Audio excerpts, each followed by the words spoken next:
Case நம்ம நேற்று ஒரு சம்பவம் பார்த்தோம் கேரளாவில். அப்படின்னா அதுலேருந்தே மீண்டும் வெளியே வரல. அதுக்குள்ளே நீங்கள் பார்த்தீங்கன்னா டெல்லியில் ஒரு மிகப்பெரிய சம்பவம் நடந்திருக்குது. என்னென்னு பார்த்தோம்னா, ஒரு ஹாஸ்பிட்டலுக்கு பக்கத்தில் இருக்கிற ஒரு ஹோட்டலில் வந்துட்டு தீ விபத்து நடந்திருக்குது. அந்த ஹாஸ்பிட்டலில் யாரெல்லாம் ட்ரீட்மெண்ட் எடுக்கிறாங்களோ அவங்க ரிலேஷன் சொல்லி அவங்க பேஷண்ட்ஸ் இருந்தால் அவங்களாம் வந்து ஸ்டே பண்ணிட்டு வந்துருக்காங்க. அந்த ஹோட்டல்லேருந்து நீங்கள் வந்து அந்த ஹோட்டலில் நீங்கள் மிகப்பெரிய ஃபயர் ஆக்சிடென்ட் வந்து ஒரு 21 பேர் இறந்து போயிடுறாங்க. ஒரு 47 பேரை காப்பாற்றி பக்கத்து ஹாஸ்பிட்டலில் வந்துட்டு அட்மிட் பண்ணின்னு சொல்கிறாங்க. ஆனால் அந்த ஃபயர் ஆக்சிடென்ட் நடந்ததுக்கான காரணம் கேட்டால் அலட்சியத்தினால நடந்ததுன்னு சொல்கிறாங்க. ஒரு அலட்சியத்தினால நம்ம இன்றைக்கி 21 பேர் இறந்துருக்கிறோம். ஒரு ஹோட்டல் அப்படின்னா வந்துட்டு ஒரு கைட்லைன்ஸ் இருக்குமா இல்லையா?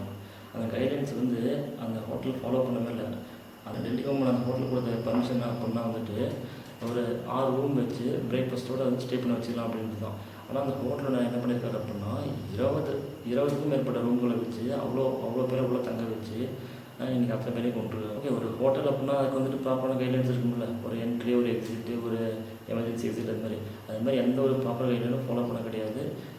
ஃபயர் சர்வீஸ்லேருந்து என்ஓசியே வாங்க கிடையாது. அவங்க வாங்காமல் ஒரு ஹோட்டல் ரன் பண்ணி இன்றைக்கி 21 பேரை கொண்டுருக்காங்க.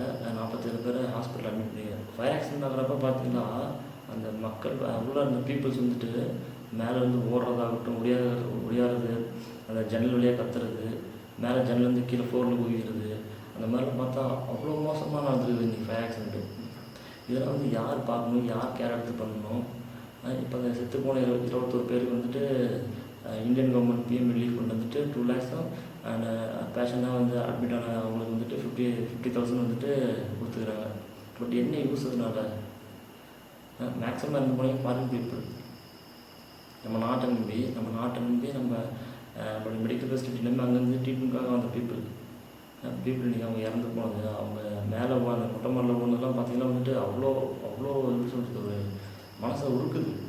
எப்படா ஒரு உயிரை காப்பாற்றி இப்படி போகிறாங்களே ஒடியாங்களேன்னு சொல்லிட்டு இந்தளவுக்கு மோசமாக போயிட்டுருக்கு நம்ம நாடு. இவ்வளோ இஷ்யூ நடந்து முடிஞ்சிருச்சு. இப்போ வந்து அந்த ஹோட்டலோட ஓனர் வந்து அரெஸ்ட் பண்ணி செக்ஷன் 105 and 326 வந்து அரெஸ்ட் பண்ணி கொண்டு போயிடுறாங்க. எனக்கு முன்னாடியே பார்த்து ஆக்சிடென்ட் இருந்தால் இப்போ ஆக்சிடென்ட் வந்திருக்காது இல்லை. 21 பேர் இன்றைக்கி இறந்து போயிருக்க மாட்டாங்க. 47 பேர் ஹாஸ்பிட்டலில் அப்படி கஷ்டப்பட்டு வீட்டுக்கு போராட்டி இருக்க மாட்டாங்கல்ல. எல்லாமே வந்து கண்கெட்ட பின்னே சொல்லி நமஸ்காரன்ற மாதிரி ஒன்று ஆனதுக்கப்புறம் தான் நம்ம வந்துட்டு ஒரு ஜஸ்டிஸ் கேட்குறதாகட்டும், அதை போய் செக் பண்ணுறதாகட்டும். இவங்களுக்கு இப்போ ஃபயர் சர்வீஸ்க்கு இப்போ தான் தெரியுமா? சொல்லுங்க பார்ப்போம். இப்போ தான் வந்துட்டு அவங்க வந்து கைட்லைன் ஃபாலோ பண்ணல அப்படின்ட்டு தெரியுமா? எப்படி ஒரு ஆச்சரியமாக இருக்குது நம்ம